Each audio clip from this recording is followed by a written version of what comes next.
la CENI incompétent pour trancher une petite question comme ça. Qu'est-ce qu'on fait? Vous allez où? Vous allez aux Nations Unies? Mais ça signifie qu'il n'y a pas d'État. On doit nous dire alors qu'on a tort, que l'UFR fait partie de l'opposition. Mais on ne peut pas dire que tout le monde, et le gouvernement, et la justice, et la CENI, tout le monde dit je suis incompétent pour trancher cette question.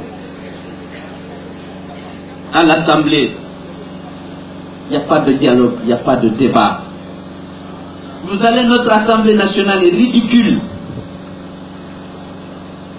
Personne ne veut du côté de mouvance qu'il y ait un minimum de débat en tant que patriote, en tant que Guinéen, investi de la confiance du peuple, pour qu'on puisse savoir est-ce que ça c'est bon pour notre pays ou pas. C'est impossible.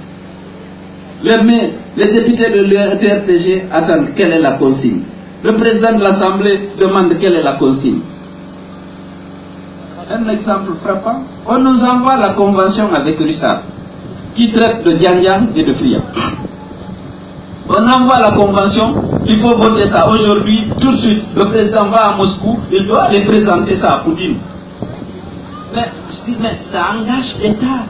Laissez-nous lire, donnez-nous 3 ou 4 jours pour que les gens lisent. Si c'est dans l'intérêt du pays, qui va s'opposer? Non, non, on n'a pas, il faut que ça soit voté qu'aujourd'hui, sans lire. Voilà ce qui a été fait.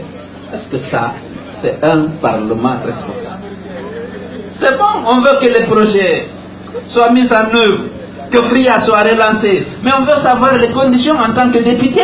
Vous voulez que tout le monde démissionne de la responsabilité dont nous sommes investis par le peuple pour signer sans lire, approuver sans lire?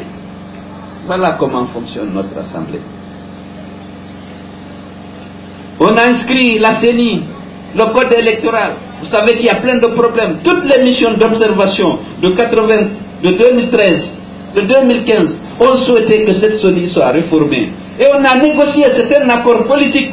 L'accord politique du 20 août, le gouvernement et les autorités de ce pays se sont engagés à réformer la CENI. On obtient au forceps, au départ, l'inscription de la réforme de la CENI dans l'ordre du jour. Avant-hier, on dit non, c'est pas possible. On n'examine pas la CENI, on n'examine pas le code électoral parce que la CENI arrange le gouvernement. On a oublié qu'on a pris un engagement devant la communauté internationale. Rien ne marche. La population souffre. Les gens n'arrivent pas à vivre, à manger, à se vêtir. On ne se préoccupe pas de ça. On a augmenté les taxes sur les produits alimentaires. Aujourd'hui, le sac de riz est 400 000. On n'a pas pitié de qui n'en pense pas de ça. On fait des voyages. Il n'y a pas de démocratie. Il n'y a pas de justice. Il n'y a pas de protection des droits humains. Il n'y a pas de sécurité.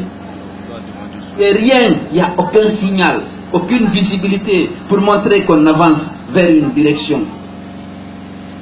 Qu'est-ce que vous voulez qu'on fasse? La justice ne fonctionne pas. On avait décidé au niveau de l'FDG de privilégier la justice et de faire moins de manifestations pacifiques. Mais la justice ne marche pas. La justice est un instrument dans les mains d'Alpha Condé pour réprimer l'UFDG et l'opposition de façon générale. Comment vous pouvez expliquer que des gens à Koundara, dans le cadre de la campagne, arrêtés depuis, c'est la source